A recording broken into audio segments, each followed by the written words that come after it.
வந்து குற்றத்துக்கு நிறைய கரெக்ஷன் கொடுத்தாரு அப்படின்னு இல்லை, அதுக்கு தமிழ்நாடு அரசு போன்ற அரசுகளும் பதில் சொல்ல வேண்டிய கட்டாயத்தில் இருக்கிறது. ஏனென்றால் அவர்கள் சொன்ன குற்றச்சாட்டில் மாநில அரசுகள், பெரும்பான்மையான மாநில அரசுகள் இந்தி கூட்டணியினால் ஆளப்பட்டு கொண்டிருக்கின்ற மாநில அரசுகள், மத்திய அரசும் பாரதிய ஜனதா கட்சியும் அதற்கான விளக்கத்தை கொடுத்து விட்டார்கள். இங்கே இன்னுமே நிறைய ஊழல் வந்து கொண்டிருக்கிறது. இன்னைக்கு இன்னும் திருப்பி பார்த்தீங்கன்னா இந்த டிரான்ஸ்ஃபார்மர் அந்த டெண்டரில் இன்னைக்கு ஒரு 400 கோடி ஊழல் என்று சில கட்சிகள் குற்றம் சாட்டி இருக்கிறார்கள். பத்திரிகைகள் வெளிவந்திருக்கிறது. இதற்கெல்லாம் என்ன பதில் அப்படின்னு தான் நம்ம சொல்ல வேண்டும். அதனால் இங்கே உள்ள பிரச்சனையை நீங்கள் பாருங்கள். நிச்சயமாக பாரதிய ஜனதா கட்சியை பொறுத்த மட்டில், மரியாதைக்குரிய பாரத பிரதமரை பொறுத்த மட்டில் ஊழல் என்ற பேச்சுக்கே இடமில்லை என்பதை தான் 10 ஆண்டுகளாக நிரூபித்து வருகிறோம். காங்கிரஸ் ஆட்சி காலத்தில் 2Gயில் ஆரம்பித்து காமன்வெல்த்தில் ஆரம்பித்து எவ்வளவு ஊழல் குற்றச்சாட்டுகள் இதுவரைக்கும் நீங்கள் வேணால் சொல்லலாம், ஆனால் நேரடியான எந்த ஊழல் குற்றச்சாட்டிற்கும் ஆளாகாதவர் பிரதமர் என்பதை அவர் மறுபடியும் நிரூபிப்பார். அதைத்தான் மக்களும் ஏற்றுக்கொண்டிருக்கிறார். மேடம், இந்த யானை புத்துணர்வு முகாம் நடத்தாமல் இவங்க இது பண்ணிட்டு இருக்காங்க. அது போய் யானைப்பானுக்கு 2 லட்ச ரூபா தான் அறிவிக்கிறதா கேள்விப்படுறாங்க. அது கள்ளச்சாராயமாக இருந்தால் 10 லட்சம் கிடைக்கும். கள்ளச்சாராயம் குடிக்கிறவங்களுக்குலாம் 10 லட்சம் கிடைக்கும். அது அது பட்டாசு தொழிலில் உயிரிழந்தவர்களாக இருக்கட்டும், விவசாய தொழிலில் உயிரிழந்தவர்களாக இருக்கட்டும், அவங்களுக்கு அவ்வளவுதான் கிடைக்கும். அதனால் தமிழ்நாட்டில் அதிகமான நிதி பெற வேண்டும் என்றால் அவர்கள் கள்ளச்சாராய சாவாக இருக்க வேண்டும். இது இவ்வளவு கொடுமை. அதனால் பார்த்து நடந்து கொள்ளுங்கள் என்பதுதான், வேண்டியவர்களுக்கு அதிகமானவற்றை கொடுங்கள் என்பதுதான் எனது கருத்து. யானைகளை பராமரிக்க வேண்டும் என்பதில் அவங்க மந்திரிகளுக்குள்ளே மாற்று கருத்து இருக்கிறது. அவர்களே குறை சொல்லிக்கூடாது. பொன்முடி அவரே ஒப்புக்கொண்டிருக்கிறார். அதனால் யானைகளுக்கு புத்துணர்வு ஏற்படுத்த வேண்டும், அவர்களை அமைதிப்படுத்துவதற்கும் முகாம்கள் நடத்தப்பட வேண்டும், அவர்களை தொடர்ந்து கண்காணிக்க வேண்டும். அவர்களை எப்படி விலங்கின மருத்துவர்களை வைத்து தொடர்ந்து கண்காணித்து அவர்களின் மனநலத்தையும் உடல் நலத்தையும் பாதுகாக்க வேண்டும் என்பது எனது கருத்து.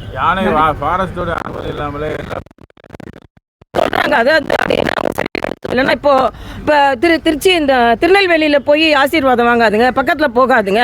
இப்போ யானையை மக்கள் கோயிலில் ஒரு ஆன்மீக எண்ணத்தோட வழிபடுறதை விட்டுட்டு அவர் பயமான ஒரு மிருகமாக அதை காமிச்சு பக்கத்தில் போயிடாதுங்க, அது பண்ணிடாதுங்க, இது பண்ணிடாதுங்க அப்படின்னு சொன்னால் அது ஆன்மீக ரீதியாக கோயிலுக்குள் யானை வைத்திருப்பதே அர்த்தமற்றதாக போய்விடுகிறது. அதனால் நீங்கள் ஒட்டுமொத்தமாக தமிழ்நாட்டில் மனிதர்களை தான் சரியாக பார்க்கல, யானையாவது சரியாக பாருங்க அப்படின்றதான் எனது கோரிக்கையாக இருக்கிறது. என்னால் யானை பாதிக்கப்பட்டால் அது பாகனாக இருந்தாலும் பிரச்சனை வருகிறது என்பதை நாம் புரிந்து கொள்ள வேண்டும். அதில் அண்ணன் ஸ்டாலினுக்கு இது தெரியாது, சகோதரி கனிமொழிக்கும் இது தெரியாது. ஏன்னா அவங்க கோயிலுக்கு போகிறதில்ல. அதனால் கோயிலுக்கு போகிறவங்கள்ட்டால தான் இதெல்லாம் கண்டுபிடிக்க முடியும். அதனால் இனிமேலாவது ஆன்மீகவாதிகளை சற்று அங்கீகரியுங்கள் என்பதும் எனது கோரிக்கையாக இருக்கிறது. அவர் ஆன்மீகவாதி தான். அவங்க முதலமைச்சர் ஆன்மீகவாதியா இல்லையே. அடிக்கடி கோயிலுக்கு போனால் தான் யானைக்கு என்ன பிரச்சனை, என்ன பிரச்சனை தெரியும். திராவிடம்னு சொல்லி தமிழை மறைத்து கொண்டு இருக்கிறார்கள். அதே மாதிரி நான் ஏற்கனவே கேட்டேன், 1000 குடமுழுக்குன்னு சொல்லிட்டீங்க. அண்ணன் ஸ்டாலின் ஒரு குடமுழுக்காக போக முடியல, எத்தனையோ விருந்துகளுக்கு போகிறார், கேக் கட்ட போகிறார். ஆனால் ஒரு கோயில் குடமுழுக்கு வர முடியல. தமிழக அரசு ஏற்கனவே வெள்ளத்துக்கு நிதி உதவி கிடைச்சி, அப்பவும் மத்திய அரசு நிதி உதவி கொடுக்கல. நிதியமைச்சர் ஆய்வு பண்ணாங்க. இப்பவும் மாநில அரசுக்கான நிதி ஒதுக்கீடு அதிகரிக்கணும் அப்படிங்கிறத முதலமைச்சர் தொடர்ந்து வலியுறுத்தி, அதாவது அவரே அதில் ஒத்துக்கொண்டிருக்கிறார். இப்போ மத்திய நிதிக்குழு வரும்பொழுது 33% இருந்தது, 10% எங்களுக்கு அதிகம் கிடைத்திருக்கிறார். அவங்க ஆட்சி காலத்திலே அவ்வளவு கிடைக்கல.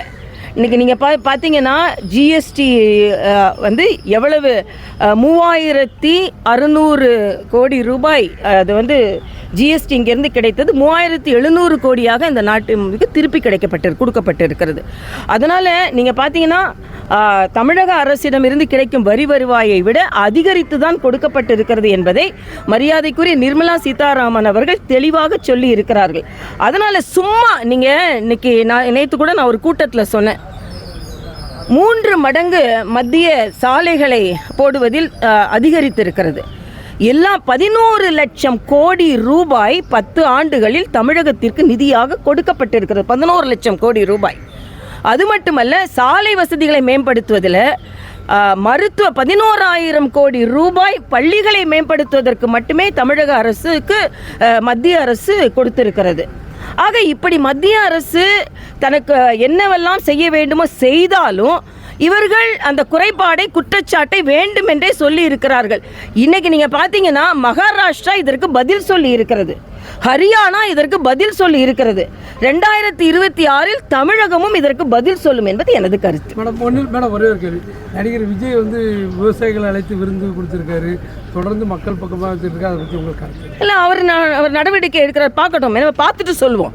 விவசாயிகளை கூப்பிட்டுருக்காரு, நம்ம யாரெல்லாம் கூப்பிடுறாரு, யாருக்கெல்லாம் செய்கிறாரு, அது உண்மையான நடவடிக்கையா ஷூட்டிங்கா, அதெல்லாம் நம்ம பார்த்து தெரிஞ்சுக்கலாம்.